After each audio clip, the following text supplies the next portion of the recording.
iOS 18 is finally here, and it looks like the leaks and rumors were true because this is one of the biggest iPhone software updates we've seen in a long time. Anyone remember iOS 7? It seems like Apple went all out this year for the new iOS. We've got new features, we've got new customization options, we've got, of course, the AI magic inside. Let me break down all the big new features, everything you need to know, and also let me tell you how to get iOS 18 on your iPhone right now, totally for free. Yes, this is legit.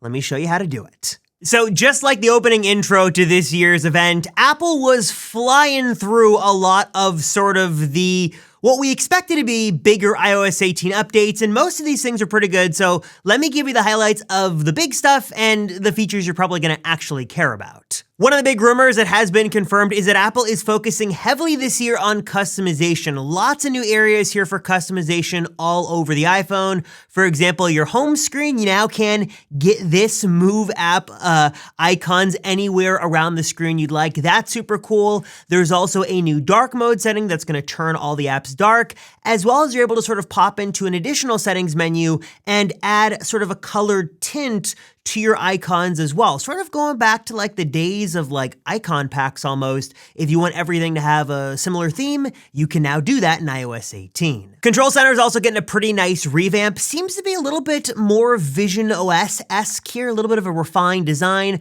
Buttons seem a little bit smaller, and like the home screen, way more customization here. You now have the ability to sort of swipe through some different things you want to control. Third-party apps can now add their own little shortcuts here into Control Center, and get this, it only took how many years? You can now swap out the default icons for flashlight and camera on the lock screen and change them to something else. Apple's also doubling down on privacy in iOS 18. You now have the ability to lock certain apps behind Face ID, Touch ID, or passcode authentication if you don't want anyone getting into a particular app, or you have the ability to even hide an app altogether so it doesn't show up anywhere on your home screen, but only sort of in a secure folder that you yourself have to unlock.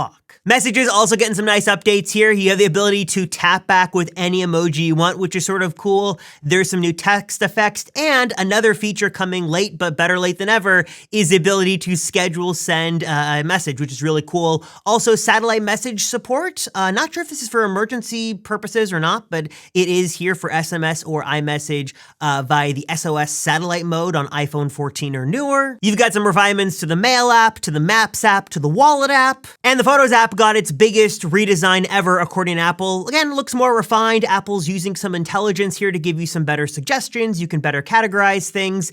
And I love that Apple doesn't mention this, but at the very end, with sort of like the one slide of everything that they've got in iOS 18, RCS support is there. So yes, RCS support will be in iOS 18. So you've got some better messaging support with your Android friends. Okay, so all of that is great, but what about all those rumors about AI and Apple harnessing this special collaboration with different companies? What happened with that? Well, Apple saved that to the end and introduced their own version of AI, which is not artificial intelligence, but as the rumor suggests, in Apple's own way, they call it Apple Intelligence, which is sort of this new AI framework, AI system that works across all of the new OSs, so iPadOS, iOS 18, macOS, and basically they used a lot of words, but here's what it comes down to.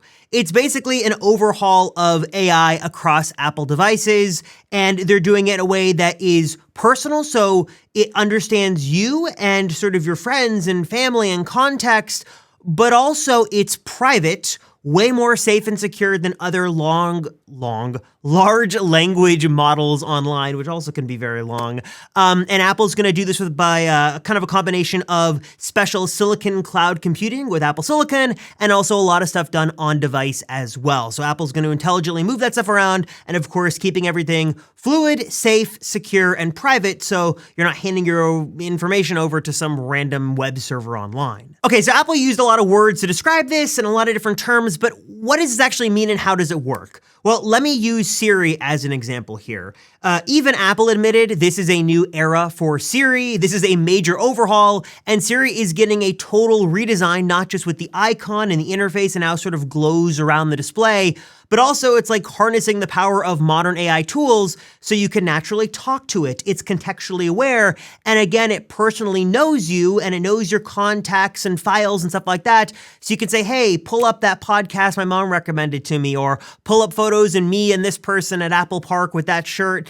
Basically, it's way more intelligent, as the name would suggest, and able to do way more things, not just feed you answers, but also like do things within apps as well. And to be clear, this is a little hard to describe. Apple Intelligence is sort of an overarching term for different AI things across multiple Apple devices. So it's not just a new Siri, but it's a way smarter Siri that can do way more things, powered by this new Apple Intelligence, which can do many different things across all your different Apple devices. For example, if you want help generating text or refining maybe a Word document or summarizing things, those typical things you do with AI, of course, that's going to be built in here as well. You can use this system to generate images, and different Apple apps and even third-party apps can utilize Apple Intelligence in interesting ways as well. So you can get better context within the Mail app, for example. Also, your notifications, sort of the system is going to know what to prioritize, who's more important to you, what to show you.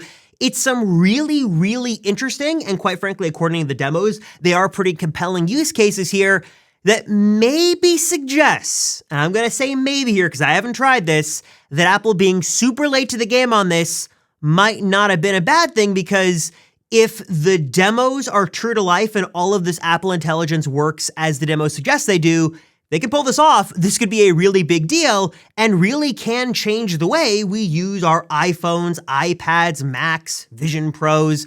This could be a really big deal if Apple can pull this off. But as of now, gotta admit, I was skeptical, but it does look promising. Also, finally, ChatGPT support built into Siri, making Siri way better. That's cool, and that's very, very welcome to see. Finally, looks like Siri is kind of good. Now, as exciting as iOS 18 is, there still were some missing components to the WWDC keynote, some things Apple didn't tell us and what we didn't get. For example, there was no hardware announcements. We didn't get any new Macs, no new Apple Silicon announcements, no new Mac Studio or Mac Pro. Last year, we got new MacBook Airs and a Mac Pro. This year, that was not the case. We should be getting some hardware announcements later on this year. We're still expecting new AirPods, of course, new iPhones, Apple Watches, maybe a new Mac or two before the end of the year, but there was no hardware this year. And also, I'm super curious, given all these new iOS 18 features, what is Apple going to do exclusively for the iPhone 16 lineup? Because we had heard that Apple might be reserving some more special features or some other AI-powered features just for the iPhone 16 lineup. And I'm curious, now having seen iOS 18, what exactly those are going to be. Maybe it's some other new camera feature, maybe it's, I don't really know. I'm curious. If you got thoughts, let me know down below. But I'm curious how this might change the iPhone 16 story and how all these new iOS 18 features are going to influence the iPhone 16 and especially the all-new iPhone 16 Pros when they launch later on this fall. And having said that, yes, you can actually get iOS 18 on your iPhone right now, assuming your model is supported. I'll leave a link down below to where you can check all that. But I should give you a word of warning. This is going to be a developer beta. This is intended for people making apps and testing features and digging into APIs. If you don't want to experience poor battery life on your phone and bugs and apps not working and crashes, do not do this. Let me say that again. If you don't want an unstable iPhone, do not do this. We've seen many different bugs and issues in the past, and according to Mark Gurman over at Bloomberg, this iOS 18 Beta 1 is supposed to be particularly buggy, so just take that as your word of warning. I also should mention that if you do want to sort of play around with these features, but you want to wait for something a bit more stable, that's going to be the public beta. That's going to be available later on this summer, where it's usually a stage or two behind the developer beta, but it's much more stable and lets you sort of play around with it and do all of your fun testing, but not be living on the complete bleeding edge. But if you don't care about that warning and you want to do that, all you've got to do to get iOS 18 right now is head to Apple's developer website. It might not be right up when you watch this video, depending on how fast or slow Apple is, but just check it out today. And what Apple did last year was they actually opened up their developer iOS beta access for free. This used to be a $99 per year subscription, but starting last year, it should still be free this year too. So you can go to that website, you can sign in with your Apple ID, then Apple has got instructions for you to get all the new betas on your devices, of course, including iOS 18, and you can enjoy it right now. Though again, remember, there could be some issues here, but if you want to get it right now, I think it's developer.apple.com or just, Google Apple Developer Portal, sign on in, and yeah, instant access to the betas should be there, assuming it's still free like last year. If it's not, let me know in the comments down below, but should be free. All right, guys, I'm curious, what are your thoughts on iOS 18? If you've got an Android phone, is this sort of swaying you now over to the iPhone Apple life? If you're an iPhone owner, are you impressed by this? Do you think Apple did enough in the AI arena to make this worthy of an update, an upgrade? And if you've got an older phone, does this make you want to get a newer iPhone to take full advantage of all the special features? Let me know your thoughts in the comments down below. Let me know if you're going to be updating to iOS 18 right now. As always, I appreciate you guys watching. Thank you so much for your support. I'm Robert Rosenfeld, and I'll see you all in the next one.